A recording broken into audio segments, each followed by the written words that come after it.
John? I'd rather not discuss it at the moment. Hi.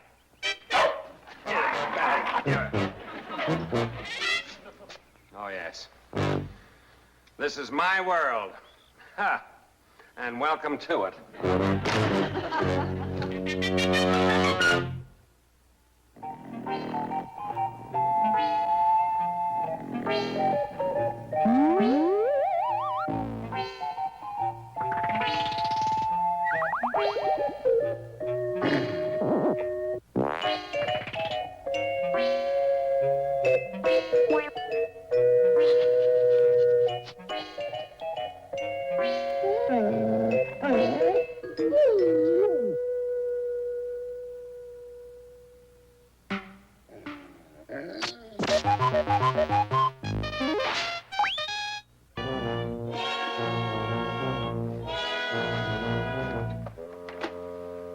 Tell you again, that man has not got a brain in his head. Well, I like Hamilton Greeley. Cloves, coriander, cream of tartar. Instead of turning out his usual weekly potpourri of watery fiction, cutesy criticism, and a few rather inspired cartoons, he's decided to devote an entire issue of the magazine to a guy who writes kid books. It doesn't make sense. Of course it doesn't make sense. How can anybody lose a whole jar of dillweed? What guy who writes what kid books? Oh, what difference does it make? One guy who writes kid books is exactly the same as every other guy who writes kid books. Maybe there's dill in the garden. Harold and the Velvet Slippers by George Lindsay Lockhart. John, did you say George Lindsay Lockhart? Yes. The tall young oyster man, Selma in the Land of Shame, and other stories. There is nobody like him, John. He's written some of the best children's books I've ever read. Well, he's about to perpetrate still another on an unsuspecting public to be published by the Manhattanite. That's just wonderful. And illustrated, if you will, by John Monroe, boy cartoonist. You? Oh, John, that's the most thrilling thing I've ever heard. I've done some shameful things in my time, but I have never illustrated a kid book. It's high time you did. They've needed somebody like you. Sure, like the Lions needed the Christians. Now, John, when you go to the office tomorrow... I'm not going to the office tomorrow. Why not? Because your heartthrob, George Lindsay Lockhart, is coming here, that's why. Here? To this house? The place is a mess. Now who's thrilled, huh? The Tall Young Oysterman by George Lindsay Lockhart. It was a funny sunny day. The tall young oysterman had a hearty breakfast of fish chowder and hot cocoa and thought, what a wonderful way to start a funny sunny day. Girls are pretty at best, and only women are beautiful. And I seldom look at any female under 30. In your case, dear Mrs. Monroe, or may I call you Ellen? Oh, yes, indeedy. In your case, dear Ellen, I find myself making an exception. Under 30? Oh, Mr. Lockhart, I've been reading your books longer than that, and loving every one of them. Thank you. Actually, I only have to wear these braces till I'm 11 and a half. My word, that's interesting. Have you always lived in the country, my dear? No, not always, although I do prefer it. That's immediately apparent. You seem in excellent shape. Oh. About the book, Mr. Lockhart, what is the title? That which we call a rose, as my friend Shakespeare once said. By any other name? No, I meant, John, we haven't even had dinner. I'm sure Mr. Lockhart would rather freshen up. Work can wait till tomorrow. Well, it may be that Mr. Lockhart is inspired. Virtually 100% of my waking hours, sir. Yet inspiration pales in the presence of such thoughtfulness and beauty. I am your servant, madam. Well, your room is just at the head of the stairs, if you'll follow me. Whither thou goest? I'll carry your bag upstairs for you.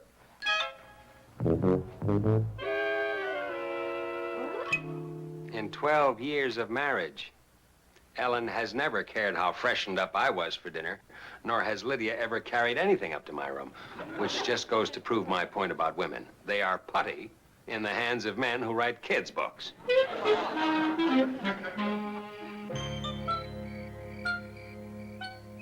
I've always wanted to write a book myself someday. That's no disgrace. When I had more hair and less wisdom, I wanted to play the trumpet. Get out of there, you dirty bird!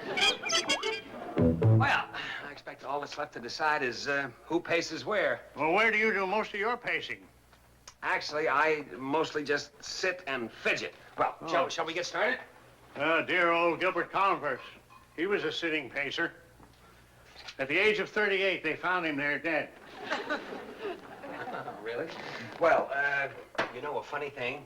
I don't believe I know the story of the book that we're planning to do. She was dead. Dear, gentle, patient, noble Nell was dead. Her little bird, a poor, slight thing the pressure of a finger would have crushed, was stirring nimbly in its cage, and the strong heart of its child mistress was mute and motionless forever. Is that the book we're doing? That is the book we're not doing. That is the old curiosity shop, The Death of Little Nell. Oh. Well,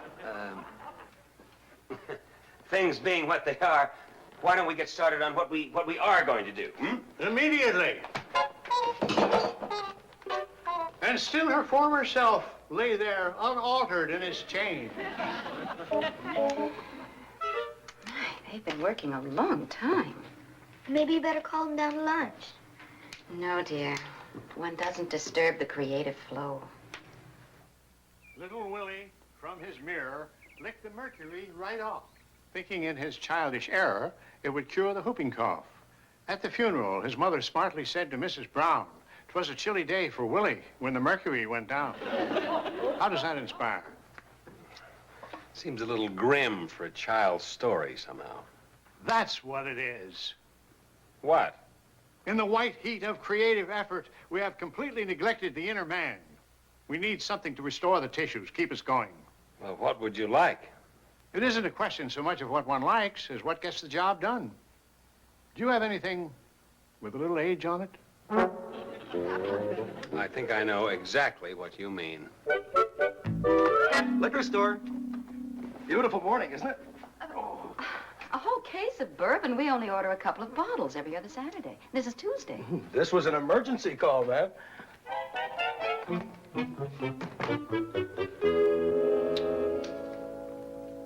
The gracious gesture of a gentler day, the supernaculum, meaning literally upon the nail. What's it for? It's a token that one has, without flagging or flinching, drained one's bumper. Did you ever see Pat Witherspoon? I seem to remember a tap dancer. Look, George, I don't mean to be pushy, but we have got a lot of work to do. The tap dancer was little Pat Witherspoon.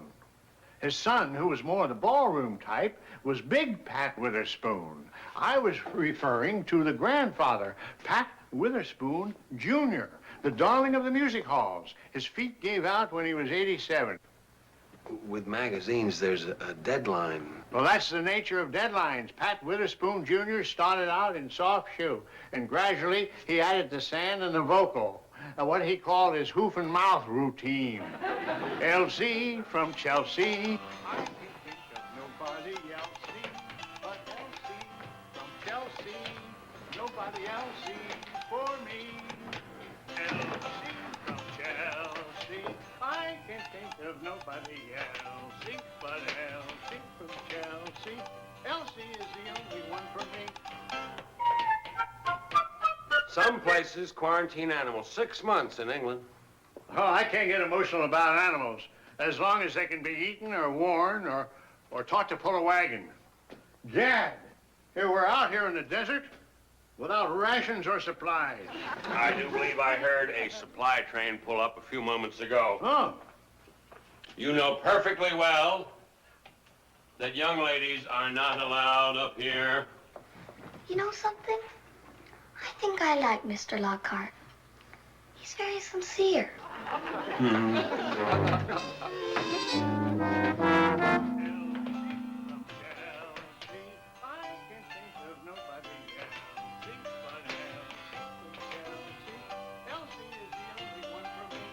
with... Hello? Hello, Ellen. Hamilton Greeley. How are you, Hamilton? I'm fine. What have those two creative artists been doing out there all week? John and George, they're working like beavers. That's marvelous. But I don't need a dam. I need pages, words, pictures. Is something wrong? Temporarily, I got 44 pages ready for the press on the life and works of George Lindsay What's-His-Name. The world is not yet ready for a magazine with the other 52 pages blank. Is there something I can do? Oh, let's see what would happen if you would call one of them to the phone. Oh, I see. Of course, Hamilton.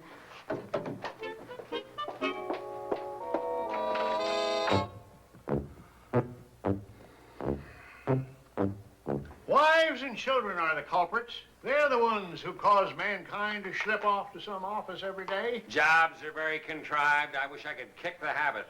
The family unit and the home are a comparatively recent female invention. Man was never intended to live that way. Very often, though, wives are a fine thing to have around. So is horseradish.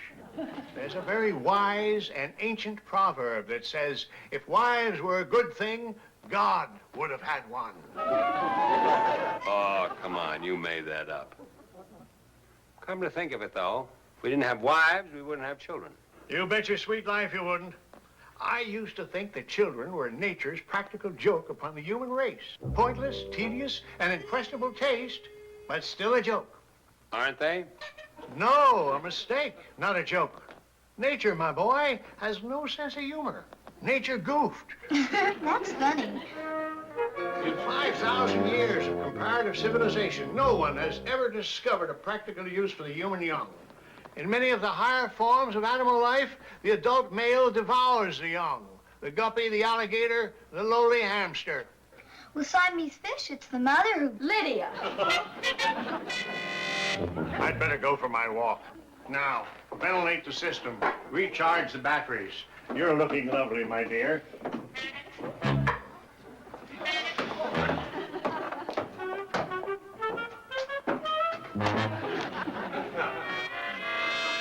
But why? I'm 59 years old. I'm an important man, a busy man. I'm the publisher and the editor of this magazine. These people work for me. I've never heard anything like that before in my whole life. Do you know what he is, John? He's an evil old man.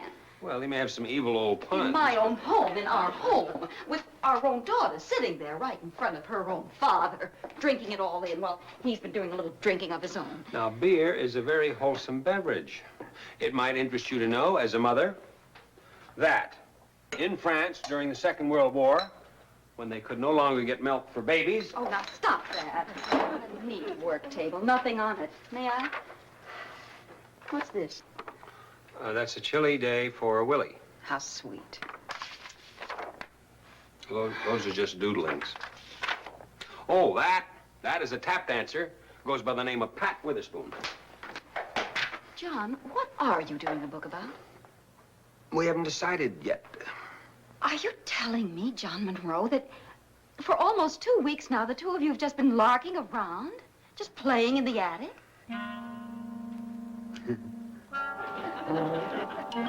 Wasting your time and my husband's time and Hamilton Greeley waiting to go to press? My dear, you're even lovelier when you're angry. And this household does not need an influence like you around if all you do is recite silly poetry and make poisonous speeches about dogs and children and women. Ellen, where is our sense of humor?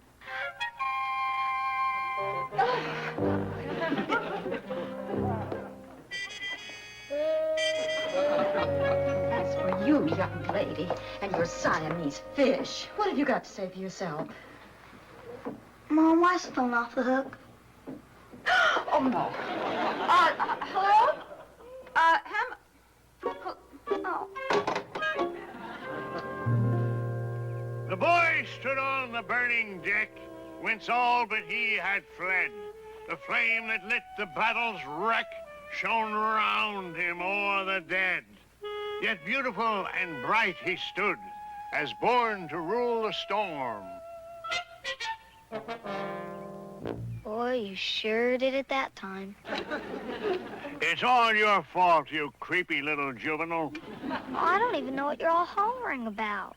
If there weren't any kids, there wouldn't be any kids' books.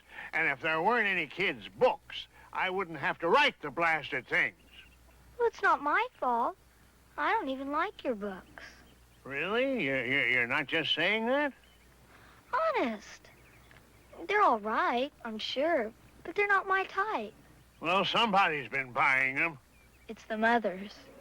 Yeah, the mothers. I suppose you're right. If you really don't like writing kids' books, maybe there's something else you could write. I could write anything I wanted to write, sister. Science fiction, plays, musicals. Why don't you? Why don't you? Why don't you? You don't understand these things, you rotten little squab. All you have to do is get up in the morning, put the stupid braces on your stupid little teeth, and check out who's giving the birthday party today. Well, grown-ups don't even have to do that. Well, I'm not a grown-up. I'm a writer. Are you afraid? Afraid? Of course I'm afraid. Wouldn't you be if you were successful? I don't know. Of course you don't. You're still a failure. You don't know what it's like to be accepted. You don't realize that success can become a habit. But you can break habits if you really want to. Don't be so smug, you little beast. It's not that easy. You are irresistibly drawn back to your bad habits, like a murderer to the scene of his crime. Unless circumstance prevents it. Wait. Anthony Trollope, 1815, 1882. What did he do? He wrote 60-odd books, but he didn't like writing. He liked traveling and playing cards and going fox hunting 2 or 3 times a week. Well, then how did he write 60 books? He got up at 5:30 in the morning. 1,000 words every hour. Did people buy all those books? As fast as a poor man could turn them out. Until they read his autobiography. Then they let him alone. What happened? He had destroyed his image. He wasn't the way all those readers wanted him to be. He couldn't give his stuff away. That sort of thing could happen to anybody. Yeah. It could happen to anybody.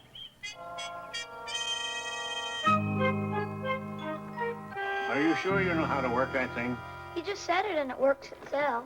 Now, why are we all gathered in here? Well, you're about to witness the professional suicide of George Lindsay Lockhart. I'm about to do my thing, while I still have a thing left to do.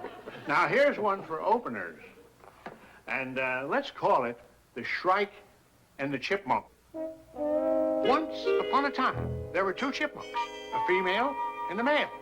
The male chipmunk thought that arranging nuts in artistic pattern was more fun than just piling them up to see how many you could pile up. The female was for piling up as many as you could. She told the husband that if he gave up making the designs with the nuts, there would be room in their large cave for a great many more. He would soon become the wealthiest chipmunk in the woods, but he would not let her interfere with his designs. So she flew into a rage and left him. The Shrike will get you because you are helpless and you cannot look after yourself. The female had not been gone 3 nights when the male had to dress for a banquet, but he couldn't find his studs or his shirt or his suspenders, so he couldn't go to the banquet. But that was just as well, because all the chipmunks who did go to the banquet were attacked and killed by the weasel. I like it. It's very homey. Yeah. Hamilton.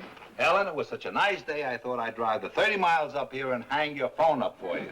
You'll have to come back later, Hamilton. We're all in conference. Ellen, do not be humorous with a man in my condition. They're finishing the book. The next day, the Shrike began hanging around outside the chipmunk's cave, waiting to catch him. The Shrike couldn't get in because the doorway was clogged up with dirty laundry and dirty dishes. He will come out for a walk after breakfast, and I will get him then. Thought the Shrike. What's a shrike? But the chipmunk slept all day and did not get up and have breakfast until after dark. Then he came out for a breath of air before beginning work on a new design. The Shrike swooped down to snatch up the chipmunk, but he could not see very well on account of the dark. He butted his head against an alder branch and was killed. A few days later, the female chipmunk returned and saw the awful mess the house was in. She went to the bed and shook her husband. What would you do without me? Just go on living, I guess. You wouldn't last 5 days. She swept the house and did the dishes and sent out the laundry. And then she made the chipmunk get up and wash and dress. You can't be healthy if you lie in bed all day. You never get any exercise. So she took him for a walk in the bright sunlight, and they were both caught and killed by the Shrike's brother, a Shrike named Stoop. But a fable has to have a moral. The moral: early to rise and early to bed makes a male healthy and wealthy and dead. That ought to fix the little nippers. I don't get it. That's no kid's book. I've got another. The stork who hated babies. I don't understand what they're doing. Now, if he writes stuff like that, no decent thinking parent will ever buy his books again for their kids. He's a nut. Hamilton, don't be disrespectful of the dead. All right, here we go. The stork who hated babies. A Danish stork was in the habit of spending 6 nights a week with the boys, drinking and dicing and playing the match game.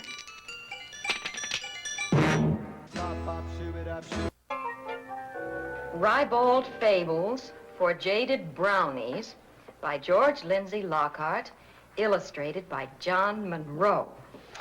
I am so proud. George must be very happy about the way this whole thing turned out. What does he say in his letter? Well, he's doing the book for a new Broadway musical. Oh, what is it? Mother Goose. Really? In the nude. Oh, you're making that up. No, it's called When She Got There, Her Cupboard Was Bare. Well, personally, I think that's going a bit too far. I suppose she's entitled to her opinion.